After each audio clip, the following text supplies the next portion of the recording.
Toxic মানুষ identify করার কিছু পয়েন্ট শেয়ার করবো আজকে।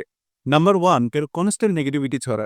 এই ধরনের মানুষ আশেপাশে গেলেই মানুষের ক্রিটিসাইজ করবে, কম্পেয়ার করবে, খুঁত ধরবে, ছোট করবে অথবা উদ্দেশ্য প্রণীতভাবে মানুষকে খোঁচা দিয়ে কথা বলবে। এই ধরনের কাজগুলো এরা কনস্ট্যান্টলি করে থাকে। এই ধরনের মানুষের আশেপাশে গেলেই দেখবেন যে আপনি একটি নেগেটিভ ভাইব পাচ্ছেন। দ্বিতীয়ত, এরা কিন্তু খুব ভালো ম্যানিপুলেটর।